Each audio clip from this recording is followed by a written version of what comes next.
Yo, T, urgent hex buy signal. Chart's flamin' hot. Golden ratio, huh? That's how legends stack T-shares. Get them while they're crispy, folks. This window won't stay open long. Stake smart. Win big. Time rewards those who act. Stay crispy, Hexicans. You gotta move it, move it! Feel the rhythm of the blockchain. And a big hey now. Welcome. Hey, Crispy. I'm Thanks thinking for coming on the show. Thank you for coming on the show. Thank you for coming late on the show. Man, No. today's been a busy work day, man. Non-stop crypto all day long working. What kind of crypto are you doing? Charting? Pushing buttons, crypto, Quattro Cincos, all that stuff. Really what I've been doing is working on data, trying to get the data, trying to go, I'm watching those hex stakes and that T-share rate going up, working on those channels, getting Is the data being cooperative? In the recent past, you were having trouble acquiring the data you wanted. Yeah, it's got a little bit easier. I had to buy more software, right, in order to get what I want done. But Cool. That's been going pretty good. I've been, let's see, highlights. Actuator, talking about actuator all the time, right? Answering questions about ProveX to the extent that I know anything about it. The big sacrifice. Everybody wants to know, how do you feel about this? So Indeed. Trying to I'm do curious that. to know how you feel about this. LPX, all the things I'm really talking about. Yes, Cotton Trust. I see you last year for a message. You do need help, and we're here to help you. Indeed. We're here. We'll do our best. No financial advice, though. You get wrecked, man. That's for sure. I don't listen to anything I have to say. Right? I try. That's why I try to stick to the facts. People can decide what they want. Right? That's why it's crypto. Always remember, crypto folks, there's no help desk. So you want to ask for help publicly, like this person's doing, and make sure you're dealing with trusted people. Yeah, awesome. Hey, look, RH Max is here. He says you don't sound like a squirrel. Oh, okay. Maybe next time. That was very popular. Yeah, it was very popular. We heard all sorts of stuff. Let's see what we got. I saw Frank White out here earlier. Ashley's here. Scrubhead, getting crispy with it. That's it. We got some Quattro Cincos out here too. I see them out there. I see Mr. Shell Fox. Chris Corrigal. I know that man. Yeah. He's taller than me, which is kind of offensive, but I still like him. Well, he says thank you for showing up consistently. There you go. You still like him even though he's taller. So what's going on with you? I've been laying a little bit low in terms of talking about my own stuff lately, just because Richard kind of has the spotlight right now with the ProveX sacrifice and all the good things and bad things and happy people and sad people talking about that. It's I'm basically taking 2 weeks off talking about my projects until that starts to clear up a bit, which I think it will. I'm not worried about it. But the day of the ProveX sacrifice was announced, I was on a spot with RH Max to talk about Vault 369. And we mostly talked about the ProveX sacrifice, which was reasonable and a good choice given the scale of the news. But I think I just need to let that pass on by, and then I'll go back to my regular work. All right. Well, there you go. There's your applause. I'm spending days talking about ProveX now. That seems to be a main topic of conversation.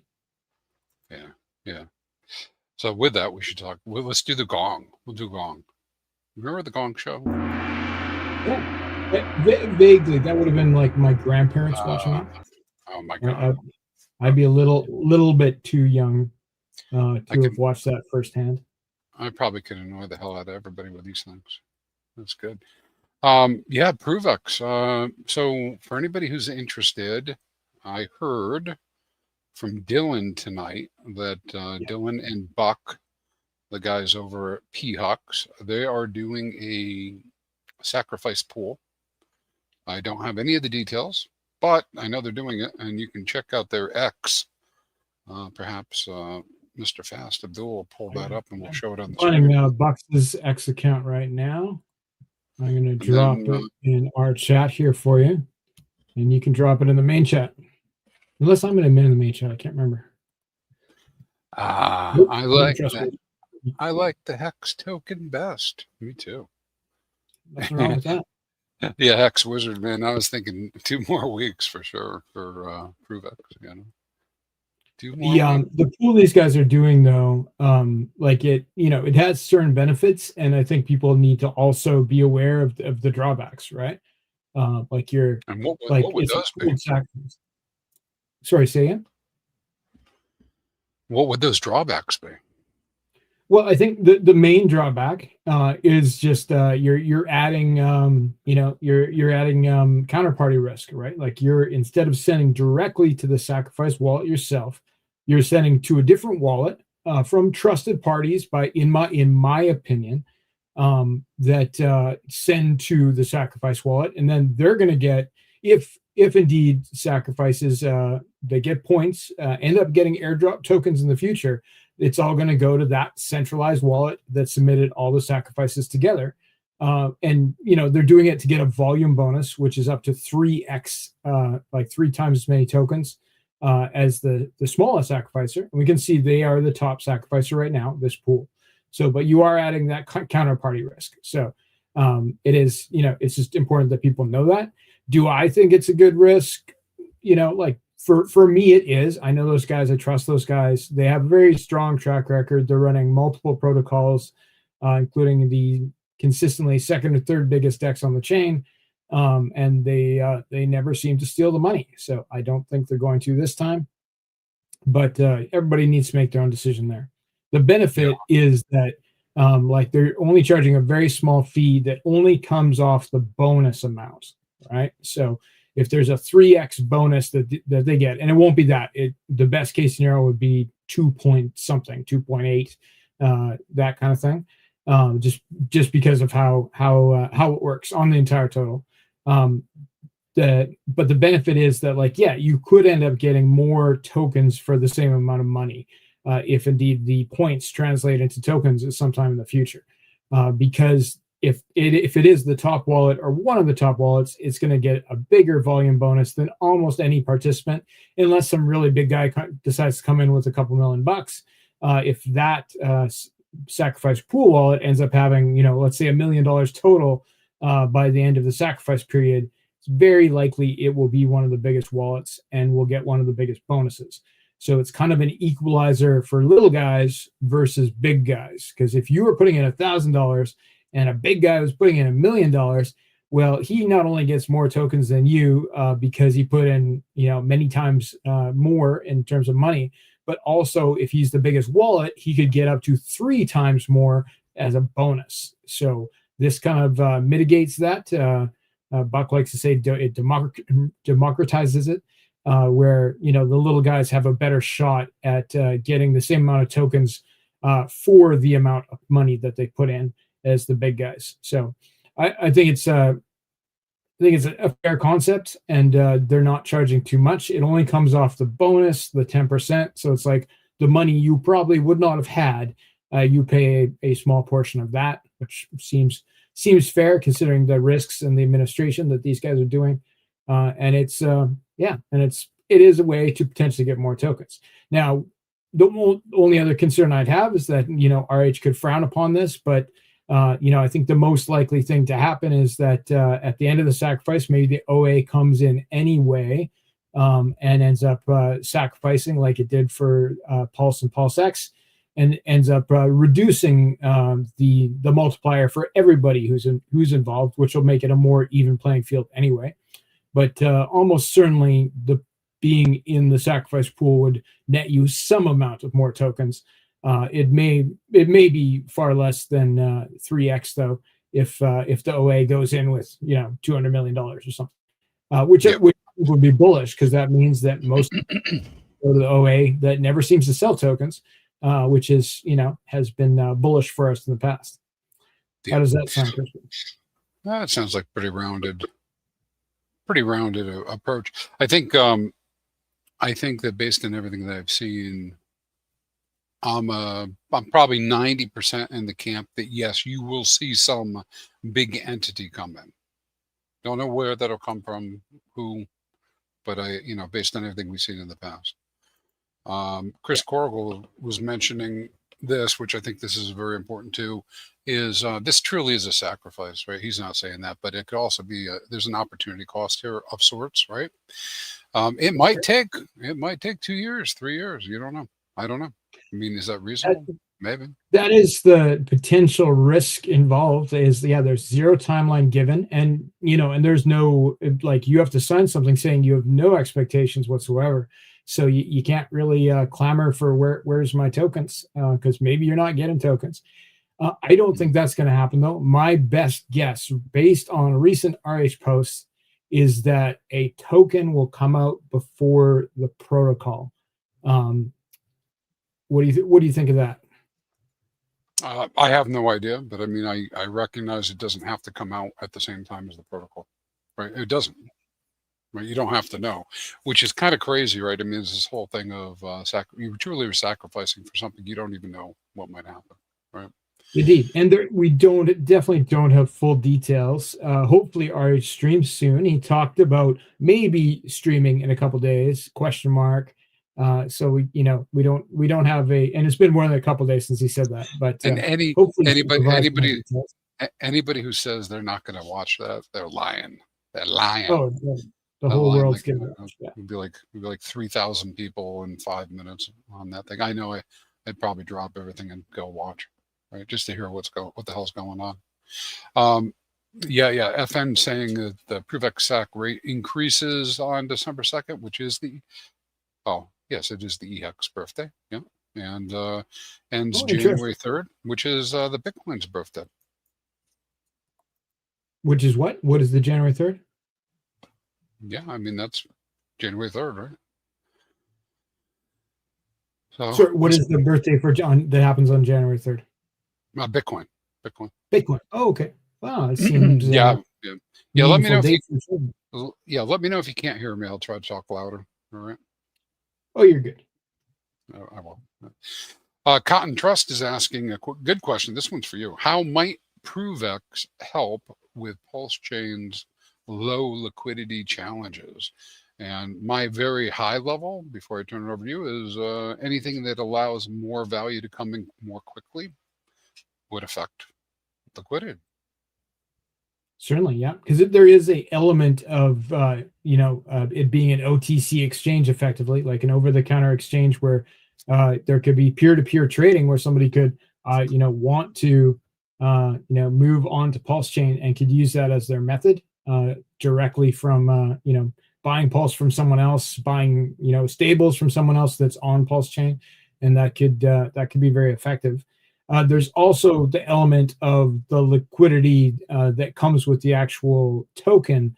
If the token is launched on Pulsechain, particularly if it's paired against maybe some of the assets that are in the sacrifice pool that get bridged in as ETH, for example, that just brings more liquidity to Pulsechain, period. If the price of ProofX does well, which is complete speculation, but let's say it does 1,000x out the gate, and it's paired against other core assets, which seems likely, Pulse being the most obvious one, depending on the amount of liquidity, and you probably know this better than I do, Crispy, but it will pull up the price of other Pulsechain assets. So that would be, I think, a likely benefit as well. Yeah. Don't quote me on the 1,000x, though. That's complete and utter speculation. No, 10x. 1,000x. 10,000x. We don't know. Yeah, indeed. We don't know. Could be a big deal, though. It could be a big deal. I was just thinking about something. I totally lost my. Oh, yeah. We talk about, going back to that question about what would help with liquidity. All right. So I know this guy. I won't tell you his name. But 100 millionaire type of guy, right? And had been early into Hex, did very well for himself, but that's not where his money comes from. Right? It's outside, and he came back once Pulsechain launched, and now what we're used to, with people eyeballing wallets and all this other stuff, I mean, I don't know about you, but I just take it for granted that people are watching the stuff, right? Yeah. But he was horrified. Horrified. What do you mean somebody's clicking on my wallet and following it? What do you mean by that? Really? Huh. Oh, yeah, Interesting. like totally freaked out to the He point didn't of, understand that his wallet is public, essentially. yeah, but also having things like, there's a difference between knowing that everything's public and that people may be looking at it, to people like having follower counts like on DBank, Yeah, totally. and that type of stuff. Anyways, my point is yeah, that could actually be a very big thing, if there is more privacy with being able to bring value on chain, Indeed. so And it occurs to me that Richard could be someone who's interested in using that feature. Like, I don't think the main focus of this protocol is privacy, but it certainly seems like it would give a level of privacy and just a more discreet way to get on and off the chain. So yeah. that could be something that Richard's into himself. Who knows? If he's got money he wants to bring on the chain, could be a way to do it. Yeah, well, there could be other people too. Maybe they don't want it all to be out there like that, Just Live was saying something about staking. In general, staking doesn't affect token prices. However, there's always secondary effects, but I don't know if there's any type of staking planned with ProveX. So this might be not related. Nothing stated. Like, the only thing that we really know about tokenomics, like, we don't know the token count or anything like that. The only sort of confirmed thing that Richard has said is that there'd be a 1% buy and burn attached to the token, right? So of every transaction, so if there's a $1 million transaction, then 1% comes off that. $10,000 would go to buying and burning a token. Tax token. The hex token, you think? No, tax. Like TAX, tax. Yeah.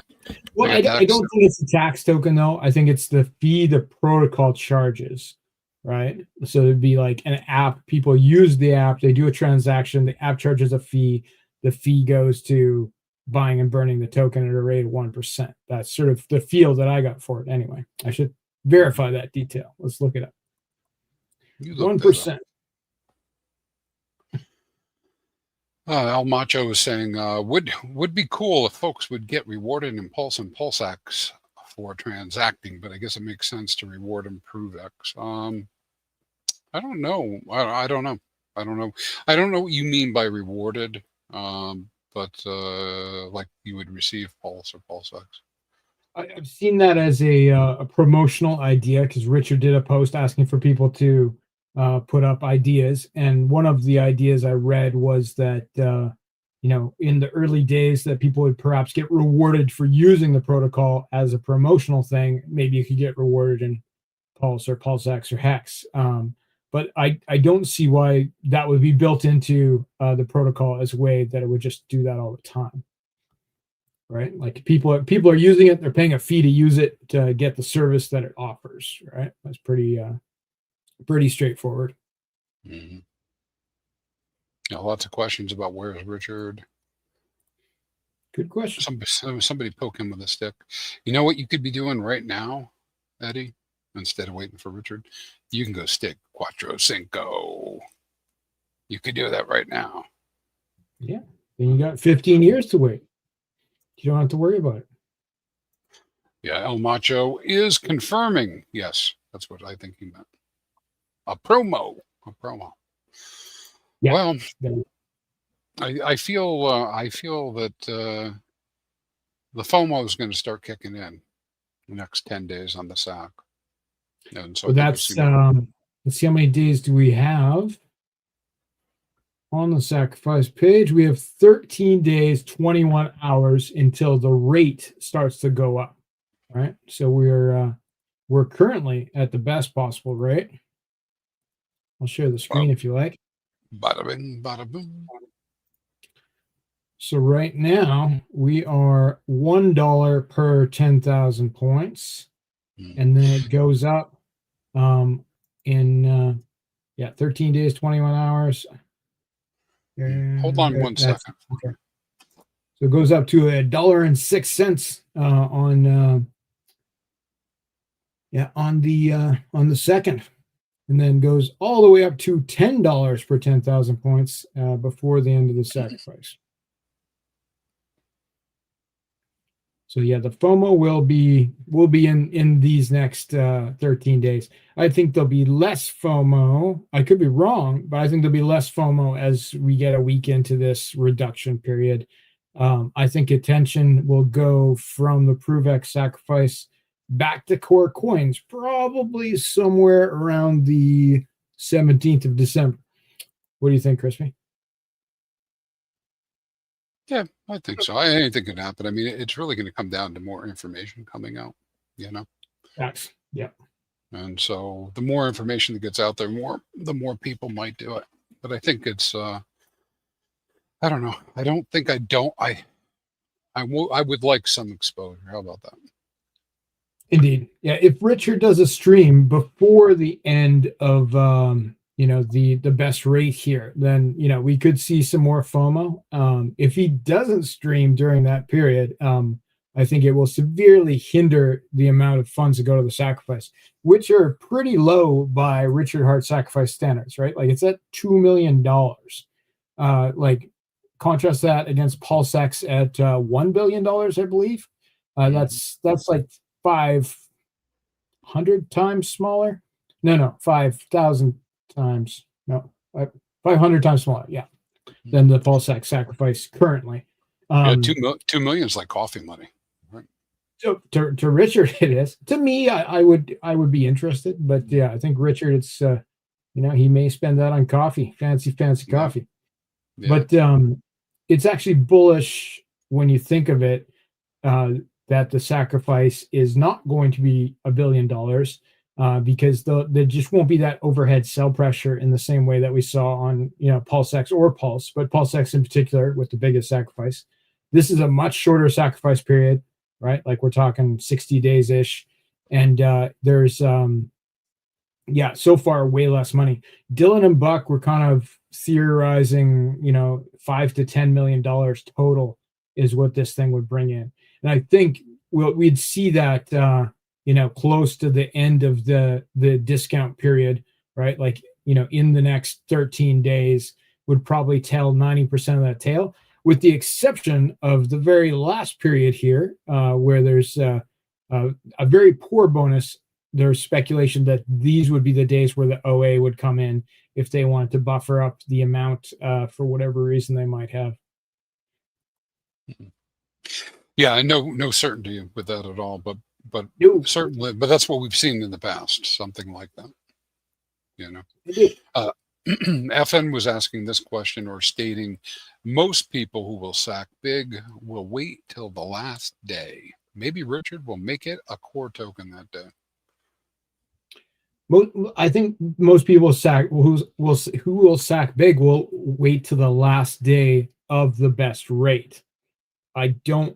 Apart from Richard, I don't think there's going to be big sacks on the literal last day here where you're paying 10 times as much as you do over here. It's just such a significant difference in potential value if you believe that points will be turned into tokens, which is complete speculation. I think. What do you think? Do you think whales that aren't OA related are going to come in at anywhere near the end of this? No, I don't see why they would. I do have like a scenario that I think would be pretty funny as we get into January, and a whole bunch of assets from Pulsechain could then be sacked. Well, that is actually an interesting question, and I have I will find momentarily a post that I think details that. Woo. I'm going to share a different screen. That'd make me excited. Of course, I wouldn't sack any of my assets for it, but okay. So this person, Jack DePick here, he asks, when hex sack, and he's posted a picture of the sacrifice. And Richard says never. So I think the answer to your question is, I think it's no. I think Richard's not going to flip and say, past the initial bonus period, now you can sack Pulsechain assets. I think he's not going to do that. Though I do see the logic in why he would do that, because he could, it's just a lever that he could pull to get the OA to suck up extra tokens. But it adds a lot of sell pressure to the new token that we're talking about. That would be the downside, would be on the ProveX valuation side, and the sell pressure that would come along with the people that sacrifice relatively illiquid Pulsechain tokens compared to there's a lot of assets you can sacrifice. The main thing that they seem to have in common, and they're from many chains, EVM, non-EVM chains, but the main thing they seem to have in common is they're very liquid, right? So I think that I don't think that Richard's going to open it up for Pulsechain assets. You can sacrifice stable coins on Pulsechain, USDC, USDT, and DAI from Ethereum on Pulsechain, as well as wrap Bitcoin from Ethereum and wrapped Ethereum from Ethereum on Pulsechain. But 0 Pulsechain assets accepted. You will lose your money. Do not do it. Yeah. So you're saying there's a chance? Yeah, there's a chance, Christian. It's not impossible. It's possible. All right. But like, it seems like it's almost like it's not for us, right? The way he's designed it, right? Like there's a 3x whale bonus instead of a 0x whale bonus that most of the community would prefer. And you can't sacrifice core tokens, which you could. The only core token at the time of the original sacrifices, of course, was Hex on Ethereum. But that's how a lot of people got into Pulsechain. So he's taken away that option, and he's done recent posts that to me in my head are telling me that I shouldn't sell my core tokens if I'm at a loss, which is going to be the case for just about everybody, and that I should wait and maybe put different funds into this sacrifice. So I'm personally not selling Hex, Pulse, etc. to go into the sacrifice. I may sacrifice, but I won't do it by turning those tokens into accepted things. So he's made people choose: do you sell to go in the sacrifice, or do you hold the thing that you've held for years and see what happens? Mm-hmm. So Eddie says, I would love to stake my Hex, but Hex isn't proven if they can't reach all-time high. Yeah, I think that I'll be disappointed if it doesn't reach all-time high, but I think it's already proven itself. And it's like, I almost want to say, Eddie, do you even 6-7, bro? Do you even? And in my case, when I say 6-7, I'm talking HTT 6000s and 7000s, which you can stake Quattro Cinco, mint those tokens, and have access to 40-50% of your liquidity. That's genius, Crispy, that you've stole that viral branding for the actuator protocol. You should, it's pretty smooth. I didn't think you'd be aware of these things that the children are talking about. Yeah, I hang out with elementary school children all the time, right? So why wouldn't I know about 6-7? There we go. My wife, who also hangs out with elementary school children all the time professionally, is very irritated by 6-7. Yeah, I honestly, I wasn't aware of 6-7 until about a week ago. That's how far away I am from it. Because now it's viral, right? So it's out there. Hey, maybe you can answer this for Belgium, right? Because I didn't see this on there. He says he should, I think OA or Richard, he should remove the already SAC tokens from the SAC website. It shows Hex and others, which is confusing. People think those are allowed. I've screenshotted that, and I'm going to forward that to the ProveX admin room and see if that's something that can be done, because that does sound reasonable. The website is very clear in that you can click through all the assets that are accepted, and it gives you the correct assets per chain. But yeah, if it's showing Hex itself as something that's been sacrificed, I could see why that would be concerning. do. If you And could do that. where can I see that though, sir? If like I'm looking at the I don't website know. right now, Yeah. where can I let's see if you- let's see see if you- sacrifice hex? That's for you, Belgian. If you can bring it up. Yeah. Let's see. We say, hey, just live while we're talking about it. Nobody knows what 6.7 means. You make up your own definition.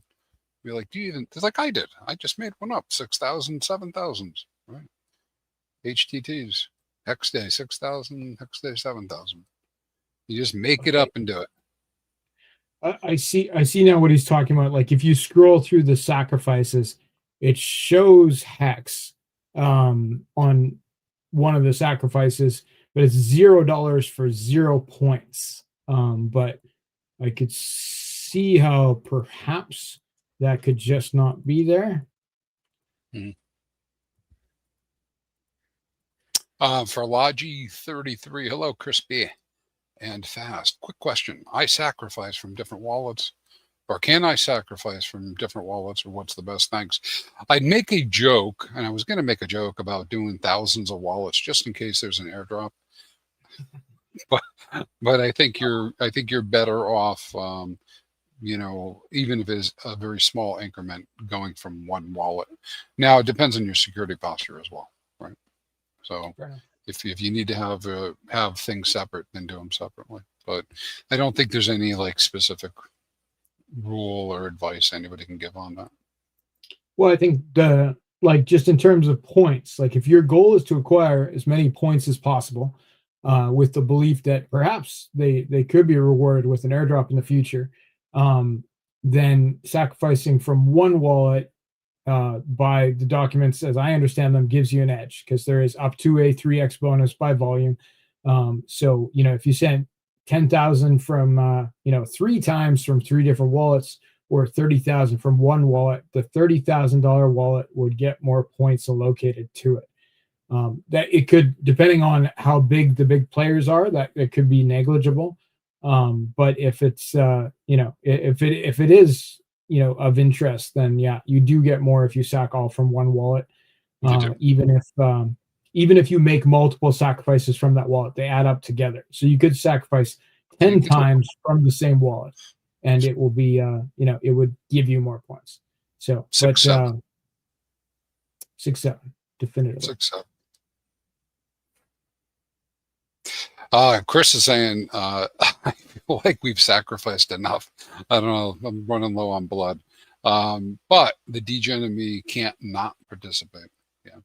There could be plenty of those. Back in 2025, if you had just sacked $1,000, this is what you would have today. Indeed. 6.7. Right. Yeah, right. a lot of people feel that way for sure, but I think even the people who are making negative noises on X, a lot of them are probably going to put a little bit in just in case. No, don't sacrifice from the CX. Yes. No.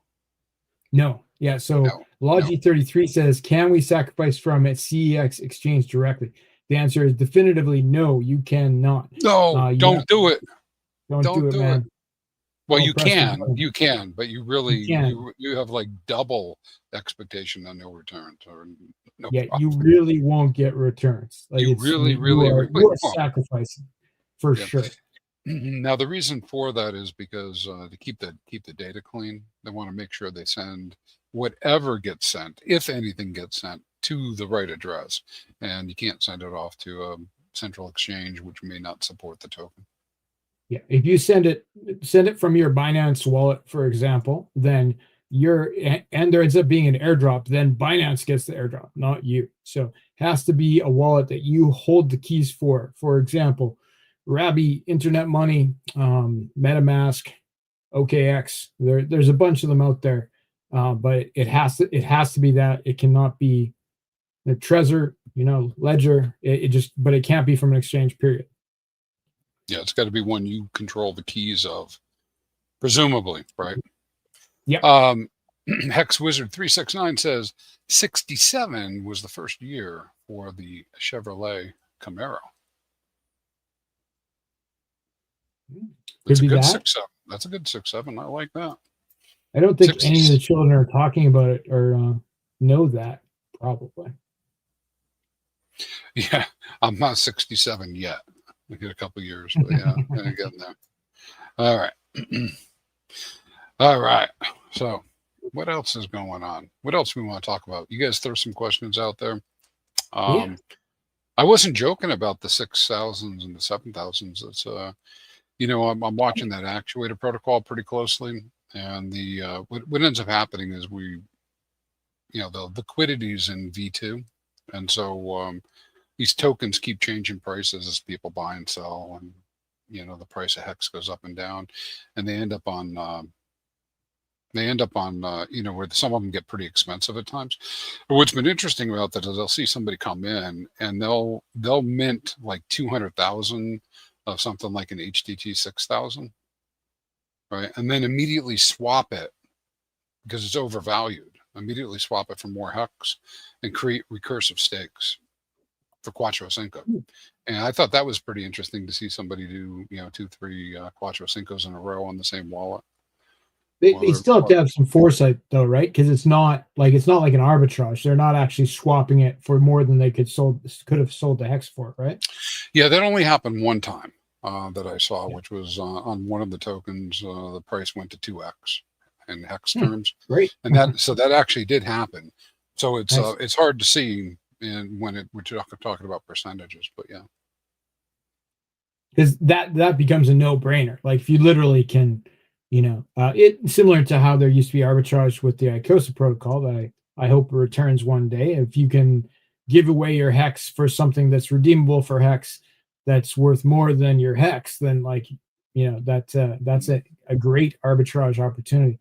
But the person you're talking about is they're still looking at an arbitrage opportunity in a way, but it's a long-term thing, right? Like they're arbitraging their staking ladder, we could say. Yeah, it's basically the same as trading bonds. Yeah. Right, because you're looking at the yield that you're going to get off the bond, and then you have this bond that's overpriced, and so now you're swapping the overpriced bond for hex, which is basically USD, and then doing more. Here, we're going to go out. We're going to do. We got a super chat. Hold on. Do I want drum roll? I'm going to do drum roll. Yeah. Oh, how about that? There we go, Chris Corbel. Thank you. Thank you for the super chat. Carry on. Shout out to Vault 369. You want to talk about this for a couple minutes and at least give people like the thumbnail? Like, I want to know if I can take my token and go deposit it. Good question. Yeah, that's a good. Let me. I have an image that I'm going to pull up that will give us a little bit of a walkthrough. It's somewhat simplified. You've got a lot of images. I do. Some of them you got horns, if I remember correctly. Where'd it go? Flowcharts. Okay, let's do this one. Bang. So here she is. So we can see up in the left, I've numbered this, that it starts at number 1 here. You can deposit PLS, VPLS, or UPLS into the vault. So those would be the 3 initial collaterals that are accepted. So of course, VPLS and UPLS are liquid stake pulse from the Vouch protocol and the Validator X protocol. There'll be a special focus on VPLS because it can be instantly minted. There's no waiting period, so people will actually be able to convert, deposit PLS directly into VPLS into their vault because it can the Vault 369 protocol will be able to talk to the Vouch protocol to make that happen. Now, of course, when you're doing that, when you're depositing VPLS or UPLS instead of just Pulse, you have an asset that's going up in value versus Pulse in Pulse terms. So, and if that translates to cash, which I think on most days it will, you could have deposited $1,000 of collateral, and then your collateral over time could be worth $1,100, for example. Obviously, the numbers will vary greatly depending on market conditions, but having appreciating assets that you can take a loan against is I think a good concept. Of course, Pulse could go up in price too, but VPLS and UPLS will, in my opinion, if I understand how they work correctly, they will go up in value versus Pulse, and they're redeemable for Pulse. So that's a very important part. So bottom line, you can put in. Go ahead. I was going to say thumb rule right now is about 12% on those per year. That's not bad. Yeah. So it's, like on something that's, redeemable for Pulse versus holding Pulse, why would you not take the 12%? So I think that's, it's just on a liquid asset. It's a good play to have that be the option as well. I was tempted to just take PLS out as an option. But there's certain reasons some people might want to do that. So, I left PLS in there. But I think the majority of the deposits on these first three collateral types are going to be VPLS or UPLS, chances are. So then from there, they deposit into the vault. They can take out a loan in the form of the, let's see, over number 2 over here. They can take out a loan in VUSD or vault dollars. That is a dollar that will be pegged to the price of the US dollar. So one stable coin. And then they can, do what they want with that. They could sell it. They could swap it for something. Or they could pair it with DAI from Ethereum or possibly other stable coins. And then that LP token, they can deposit into the stability pool to earn vault tokens, right? So it'll be... that'll be the main mechanism where people can acquire vault tokens without buying them. And then those vault tokens can then be staked. There'll be a locking option where you can get up to a 100% boost in your yield for 3, 6, or 12 months. But there's also an option to not lock at all, so people don't have to lock. And that will enable them to get a piece of the stable coins when they're minted, and it will give them a piece of the collateral assets when the stable coins are redeemed. So they'll pay in VPLS, UPLS, PLS, and the VUSD stablecoin to stake your vault token, which I think will be popular. Now, one of the improvements I'm looking at doing that my devs are working on is right now when you use other liquidity protocols, there's a fee that starts at 0.5%, which will be the same on Vault 369, that you get charged upfront when you create a vault to take a loan against. And then there's no interest after that. There's just a one-time fee. With Vault 369, we intend to use approximately 50% of that fee to buy and burn the token. So every time somebody opens a new vault and they mint VUSD, they're automatically buying and burning the vault token. And considering the volume that I've seen on similar protocols like Ink Printer, Liquid Loans, Earn and Flex, that volume could be very high. It could be a lot of fees that get sent to the buy and burn. And that, I think it will do good things for the token price, especially very early on in the first several months. We see a lot of money flowing into these protocols. And the deal isn't any worse than anything else on the chain as far as what people pay to be able to take out a loan. But it's just where those funds go to. So a portion of it obviously goes to the vault stakers, right? With a larger portion going to the ones who decide to lock for a longer period of time, up to 12 months. But half of it goes to buying and burning the vault token, which I think is, if you're a vault staker, you're probably happy with that concept too, of your asset could appreciate in value via buying and burning, which I'm calling nuking on my little spreadsheet here because it seems appropriate to the theme. The other next thing over, I have the option number 4. People can, when Vault 369 launches on other chains, which is something I have in mind, it's not a promise, but it's a concept that we're working on. So if other EVM chains have their own fork of Vault 369, rather than launching a new token, we would use the same token as the staking token on that chain. Which could be done by bridging it to that chain. So let's say this is on 3 different chains, which I think is conservative. It could happen. You'd have the same token that you'd have to bridge from Pulsechain to Ethereum or to Sonic or to whatever chain it ended up being on, which would give it multiple utility and more demand on every chain and make it essentially much more rare on every single chain that it was present on. So and that that could be something that was facilitated by tokens that are set aside as detailed in the white paper that won't be used for any other purpose except for that, which of course takes them off the market. And the vault tokens being locked in the smart contracts means they're being given out over about 30 years. So the concept of too many tokens on the market is going to be greatly lessened compared to other liquidity forks. The actual emissions rate is also reduced by 50% compared to other liquidity forks that we've seen recently, making the token much more rare. But you've done something way different with this too, right? Because the Vault 369 is a Pump Tires token, already exists. Oh, totally.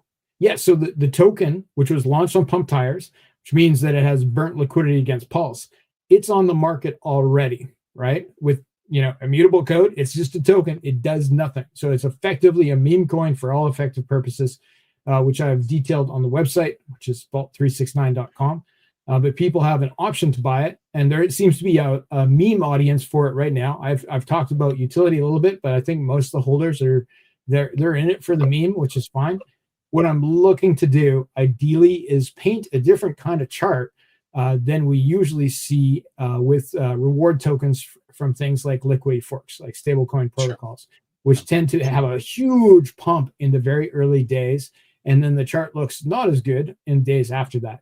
I would like to see the reverse, and there's no guarantee of that. Of course, there's no guarantee of anything. This hasn't launched yet, but that was part of the technique. Is that if this launches fair launch style via pump.tires and is on the market without utility or guaranteed promise of utility, and people choose to buy it, we can get a different looking chart than what we've seen in the past. So I'm still working on things, but.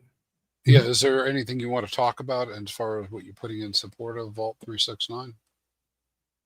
What do you mean in support? Well, I've got my little Pump Tires tokens that I've played with, so I was just wondering if you had any concrete plans you were talking about as far as supporting the price. As far as supporting the price goes, well, the main things that are I think will support the price will be to have the buy and burn built into the protocol, so a large portion of the protocol fees, and also I think we're going to have further discussions with the sorry, I lost my place here. Further discussions with the LPX team. I think Vault will very likely be one of the tokens available on LPX for staking, which I think we'll have to, it'll have to be approved by that team. That hasn't been done yet, but I think that would add additional utility to the token and additional support, because we've seen that on the charts on other tokens, right? So I wanted to give it a little room to breathe before we did that, but I think maybe now it could be getting towards that time. Yep. Okay. All right. Yeah, I was getting into that because I think that the LPX could be a big supporter of that token for sure. One question going back to the ProveX to answer before we get to some. Oh, you know what? Let's share your screen again. Let me ask everybody a question first before we do this. I'm gonna put you back up. Which screen do you want me to share? No. I'm gonna put you back up. Hold on, because I took it off the screen. I'm gonna put it up. All right. Does anybody else see the stoned robot in this image? Stoned robot. Yeah, I guess I must be getting tired. I'm looking at your little vault here, and I'm looking at this guy with the Pulsechain mouth and 2 Pulsechain eyes. Oh, okay. I'm with you. Look at a little stone. All right. That's just my sense of humor. Well, one other thing I want to mention while this is up there is one of the other major differences between Vault 369 and other liquidity forks is it will be an upgradable liquidity fork, meaning that additional collateral types can be added over time.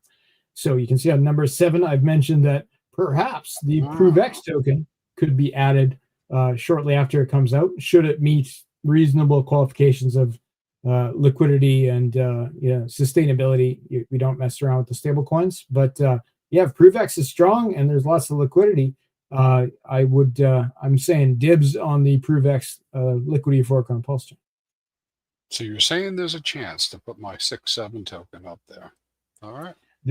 There's a chance. If your 6-7 token gets up to a couple $1 million in liquidity, we can make this happen. We can make it happen. All right. Going back to the old Prove X real quick. So Logi was saying, just to confirm, I sent 1 ETH, for example, it would be the dollar value that day for the sacrifice points.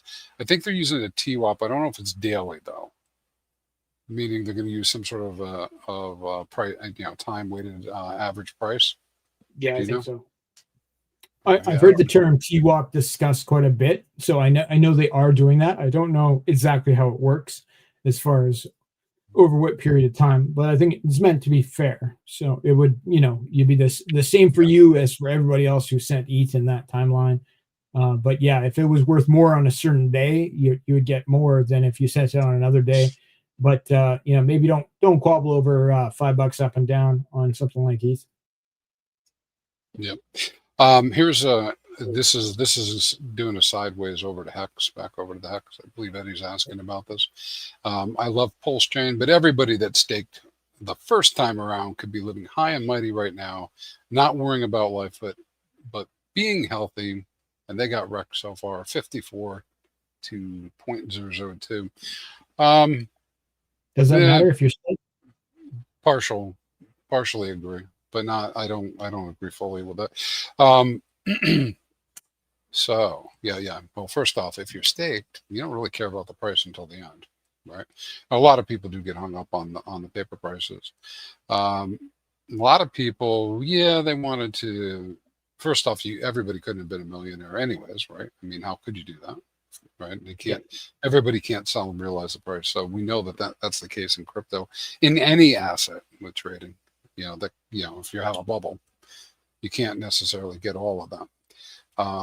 But yeah, I mean, there's a lot of people that stake and they're doing very well. So it's about timing, I think, and getting the units earlier. Because even at these prices, you can't even emergency end stake for another 2 years or something, right? Yeah, well, like at the beginning. You can always emergency end stake. You just might not get it. But it's a terrible plan. Yeah, for at least 2 years until you're at that 50% one. Yeah, and then the other part of it that Eddie's getting at. Then I get this argument a lot. I mean, this is like the primary argument for why people say they'll never stake, and I'm living on a whole other end of this thing, right? But he's saying, hey, if you'd sold the all-time high, you would have been able to buy back a ton more. Sure, of course. Sure. That's one of those crystal ball arguments. If I had a crystal ball that worked, I'd be super rich. Yeah, and I think there's this is not a classic crypto approach like what most crypto people would say to do, because most, really what Eddie's saying is basically what everybody says about crypto, right? You need to buy a little bit early, get it low, and then you're going to sell on everybody's heads at the top. I mean, that's how it works, right? If you're going to try to take profits in a short period of time. So I don't fault them for that. I think that is the way it goes. My focus for the last couple of years has been a lot of learning, of course, but how to put in additional income streams that where everything isn't $1 million, and so like, how do you put in more like a reasonable stream of income, and getting that in place. And this applies to Hex, because time in the market, by staking the Hex, I'm always getting more Hex, and so anyways, that's my viewpoint on it. I know not the most popular approach, but one day it might be. I think it's, people will want to see results, and we don't have 15 years worth of data yet. So if the Quattro Cinco stakers, unstake Hex and it's worth $4, like probably, people are going to be writing the scripture of Crispy, and you'll be very famous. Yeah, even more famous than you are now. Yeah, and then I think actually all of this stuff is good, because it kind of like I never could say obfuscates properly. How do you say obfuscate? How do you say it clouds clouds people's vision? Okay, right? Obfuscate. Thank you. I'm probably saying it wrong now as well. Yeah, so that's okay. That's okay. Well, let's look here at wall-to-wall TV. So this is a pretty common. The common thought is that there's so much that's out there that's going to come out in in rewards in terms of hex that it'll never go up. Very unlikely, ever. Ever. Oh dear. What have we seen in the past, Crispy? Like when people end stakes, do they automatically dump the price? Is that what happens every time? There's a case to be made for inflation supporting the sell down. Yeah. I mean it's there, but I think where things get kind of cloudy is yeah, maybe, I don't actually think this, but I mean I support the idea that wall-to-wall TV could be right. Don't know, but I don't think he's right. But I support the idea that it could be right. I followed big unstakes before looking to buy a dip, and there's not always a dip. Sometimes they just restake. I've followed like, oh, there's a wallet unstaking whatever, a stupid amount, like 10 million hex, and then like you're watching for them to dump the chart and then they don't. So I'm sure they have, but it's not consistent. Yeah, but I think I think with the hex argument, that's just kind of how it goes. In that until you see, and you can't prove it to, right? You have the hex that the base hex protocol paying anywhere from 2% to 5% APR, right? So I can't prove it to you by saying, hey, you're getting a lot of tokens. And I can't prove it to you by, hey, look at the chart, right? I can draw some conclusions based on the supply and demand and what's out there for liquidity, but I can't prove to you that anything's going to happen with that. And so it's really become, and for hex anyway, it's really become a matter of faith. It's faith that that the community will live on and people will continue to accumulate. And I know there are thousands of people that are still accumulating, and hundreds of stakers every month, going out pretty long. That's one of the things I think I think it's going to become more like a walled garden, the whole staking thing, because only those who want to do the staking of hex and receive those rewards that have the patience for that will do it. The emissions rates are down because of some of the levers that the OA pulled by staking a lot of hex too.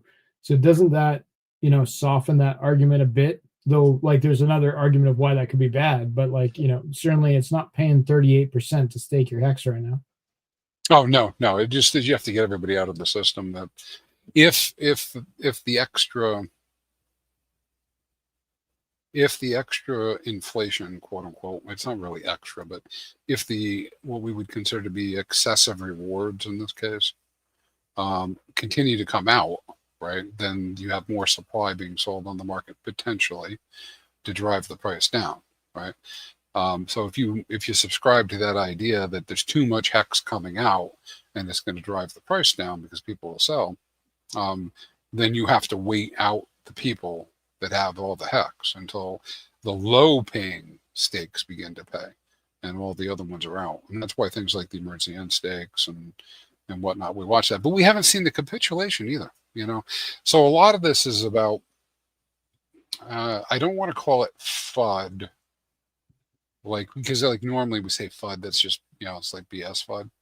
But these are real concerns that people have, right, with any crypto, right? So I mean, that's how I think about it. A lot of fear and doubt, right? Which is why that we don't see tens of thousands of new stakes, and why we only see like 100 people a month doing Quattro Cincos.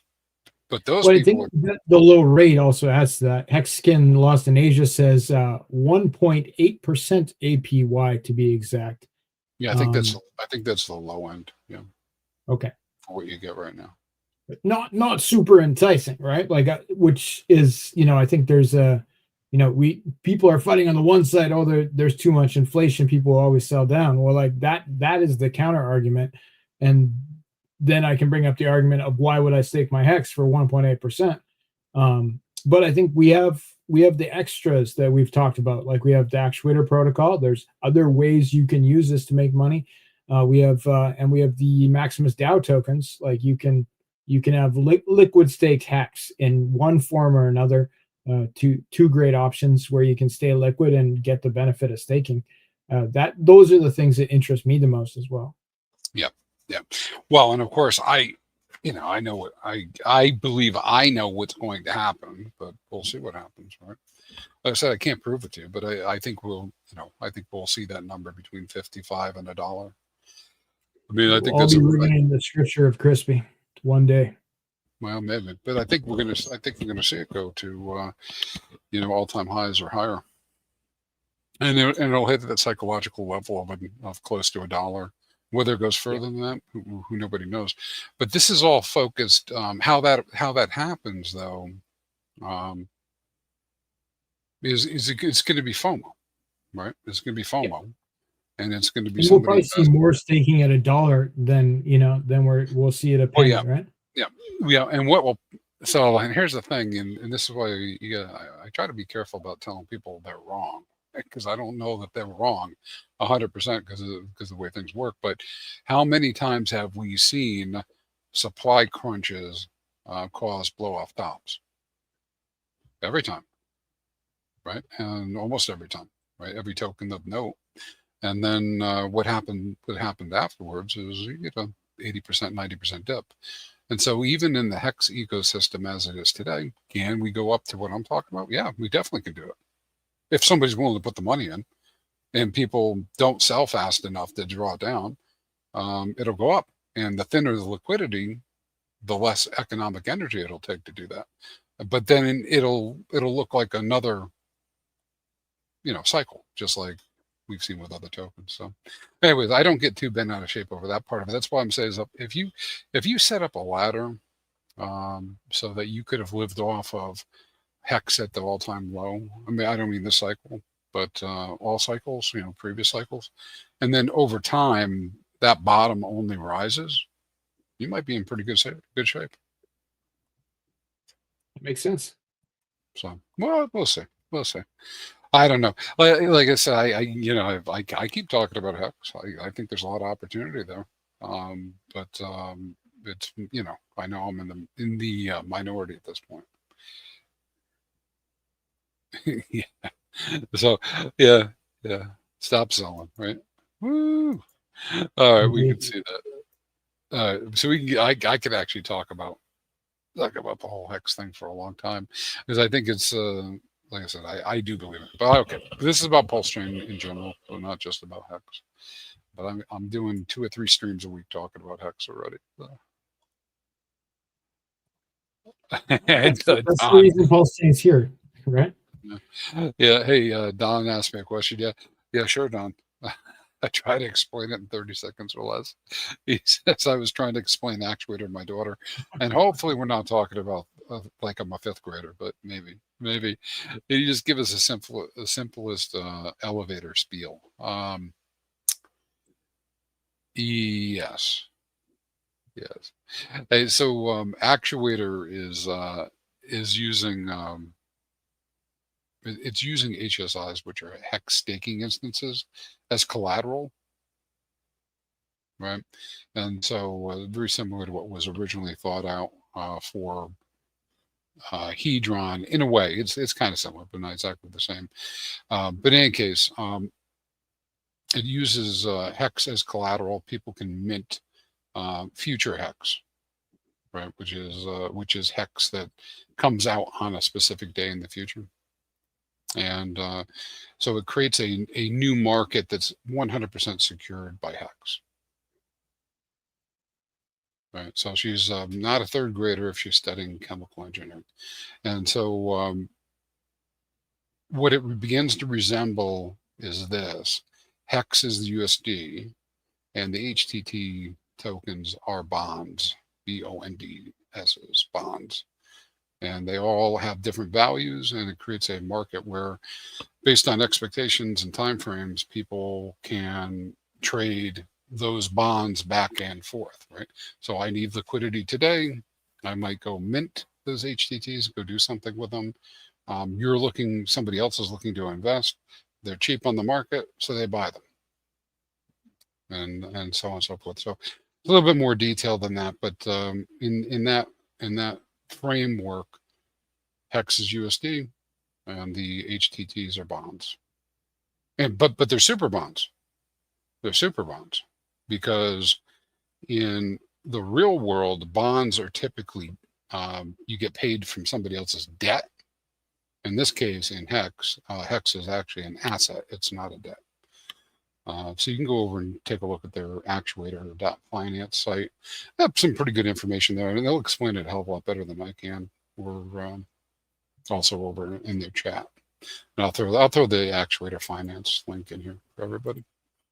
It's been pretty cool. Their farms over there have been paying for a couple of them 80% APR on Hex on Hex yield. So for me, because I do like that, I have that available.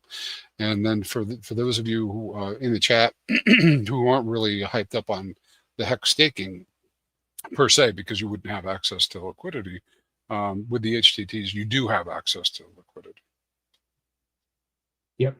And if you can make 80%, that's better than staking, right? So, I think there's a play there where you're farming Hex against Hex in a way, and making 80% APR, which you could be using to buy more Hex if that was your choice. So yeah, if you were looking to increase your total long term, I think that's an important word there, amount of Hex that you hold, then having HTTs like Hex bonds that will be turned into Hex, and then having making yield on that that's superior to staking, that could be the play. Well, and half of that farm, right? When you're farming a LP pair, one half of that is HTT, the other half is Hex. The HTT is backed by staked Hex, so you have staked Hex that's out there backing that, and so you're still participating in staking in that way. Yeah, it's pretty cool. It's a pretty cool staking stack of yield, because if you're going from the point of you can either get the tokens by swapping for them or by staking, but if you're buying them off the market, you're getting exposure to the yield of the staked Hex to start with, because it's going to be going from whatever ratio it is now to 1. And so you have a stack of APR, and then when you put it in LP, you get a little stack of APR on top of that, which is usually around 2%, 1 to 2% right now.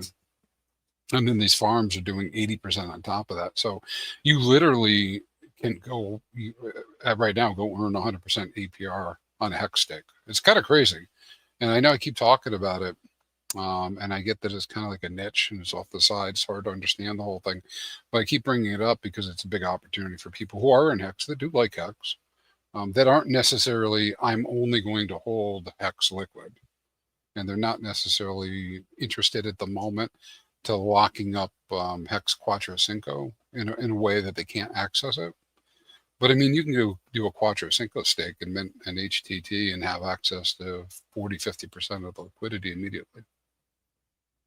So you still have it, and you still own the stick, because you delegated the stick, so you get it back whenever you want. I think it's an elegant solution for both people who are patient and impatient, because the impatient have those farming options, and the patient can get more total Hex if they're cashing in on those bonds, so to speak.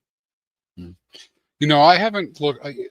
I'm sorry, I'm switching subjects because somebody put something here, but the body mechanic was talking about PSSH super stick, right? Isn't that super stake Hex? Yeah, which has been around for quite a while. Honestly, I haven't looked into it closely enough. I know the founders, they seem to be legit dudes who are still around.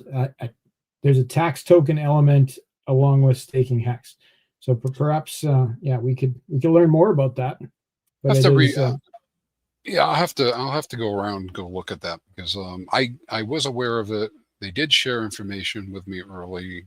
I do think I have a small little bag of it, and but what I've been trying to do is collect these all these different protocols that are connected to Hex and kind of get the information all in one place, for people to be able to view, because usually when we're talking about Hex, besides people saying, there's no reason to stake in Hex itself is dead, right? Like, it is so not dead. I mean, there's so much liquidity. It's, Yeah, the comment that's doesn't out make there that's sense. tied in the system. It's not dead, but I get the idea that it might not be in some people's eyes the optimum play. But all that being said, there's a lot going on there. So every time we talk about it, somebody will pop up like this. I said, well, what about super hex, right? And then somebody else will pop up, and what about com? And then somebody else will go, well, what about maxi and desi? You know, and so we have all these different connected There's protocols. things built on top of hex because it has immutable code, meaning it can't be changed, right? So as from a builder's perspective, if you're building on top of something that can't be changed, that's going to be very predictable, is a better place to build. So that's why we have the options of the perpetuals, super stake hex, you know, the actuator protocol. It's because, you know, hex is cool, and it does what it does all the time. The code is the code. Hex is the GOAT. It's the GOAT. Yeah, I think so. I think you know, I never, probably selling myself too short, but I never quite understood how building on hex would become something popular or would work really well. But as I've gone along, and now, of course, now I'm talking about it, right? Now I can see how you can have whole secondary markets that might be worth, you know, millions or tens of millions of dollars that, like the bond market, right? Being able to trade like a bond. And the reason it works is because the bond market of actuator is immutable code. Yep. Right. It's immutable code that people run themselves, right? Nobody else is pushing the button. But that immutable code is built on hex, which is immutable code. Indeed. Yeah. Right? Predictable So results. I could see that getting bigger, not smaller, right? Like things like actuator, you know, could become some of the main staking options for hex, right? Like especially if APRs stay low right now, I think we'll see more hex stake through it's getting actuator. yeah, it's going to get so rare. Yeah, it'll get so rare. The hex itself will get rare. Well, but that goes back to wall-to-wall TV's point. Some of the other points too is we're going to have to prove it to us, right? Meaning we have to prove it to ourselves as a community, and of course, whatever the big entities in the sky do, right? As far as affecting hex and the price. Now, I obviously I keep talking about it, so I'm bullish that it's going to come through. You know, this is only just one part of the second cycle. We're not even done. But I guess we'll wait for 15 years and find out. The thing is, in 15 years, I can't come back. That's the problem. Unless you come up with your time machine. You can't come back and do all this stuff that it would have been like, oh my God. Sure. You know, there was a time, and even now, like, I don't even know how much 10 billion hexes or a billion hexes right now value was. But there was a time I had it in my head during the adoption amplifier. You know, this is so cheap. I should just get a billion. But I didn't. Right? Now we know. You know? And so now I know. Or no, it would have been a significant investment, right? But I mean, you would have had to go all in. All right, here's a different question from Don Bryant. Another question, reference the Pulsechain buy and burn. What is your sense of that? Has it had a significant benefit, and what is your prognosis? Yeah, big benefit. It's going up. You know, let me say it differently. Price isn't going up. The number of people accumulating it is going up. The supply is going down, and that is only going to continue with additional volume and adoption of the chain. And so, yeah, it's just going to have that positive effect. There's definitely was a narrative there, you know, that got people excited about the concept of the buy and burn, that maybe didn't have the effect that we want yet, but like the long term could be very good, especially like since we haven't really seen an altcoin market, like the amount of like buy and burn that could happen in the next 6 months, if the next 6 months was an altcoin market, could be much greater than what we've seen in the last 2 years. Oh yeah. It's just all about volume passing through PulseX. Every single trade on the PulseX DEX, which is the majority of all trades made on Pulsechain, would buy and burn some PulseX. So 100%. Like, but it is a long play. Like it's not gonna, like, it's never gonna give you 10% in a day. Like in my opinion, I guess it is possible technically. I don't think we're going to see that though anytime soon. But over the course of several years, like maybe it could be 50% or some silly number, right? Where there's many, many, many fewer tokens on the market. Yeah. Yeah. Well, I'm bullish on it, from the standpoint that, that quantity is going down, and I know that there, at some point there will be a reaction in the system. But what do I do with Pulsechain, man? Right? It's like a lot of these other things. This is why things like the protocols, even if I don't participate in your protocols, doesn't mean I don't recognize there's value and utility, right? And so I say that generally. I'm not saying I do or don't. All I'm saying is, what do I do with Pulsechain? Well, maybe if I really wanted to, I'd go put it in the earn protocol, right? Maybe I would go put it in LPX. LPX is paying like, I don't know, it was like 30% or something in the LPX, just putting up LPXs with Pulsechain.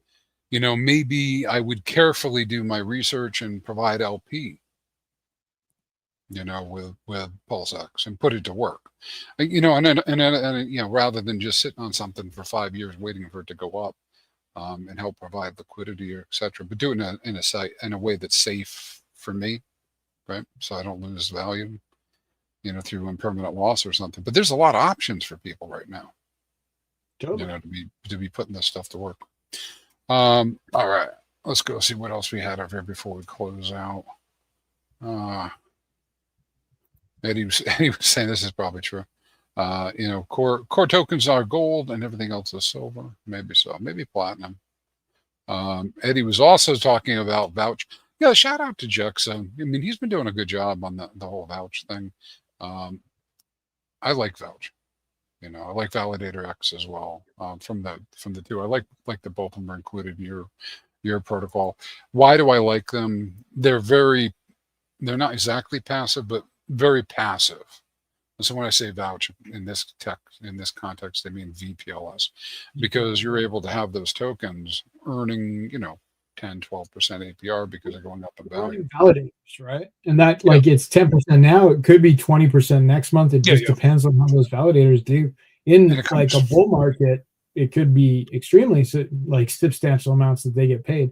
But you don't need the technical expertise to run a validator, which I think 100%. The majority of people do not have.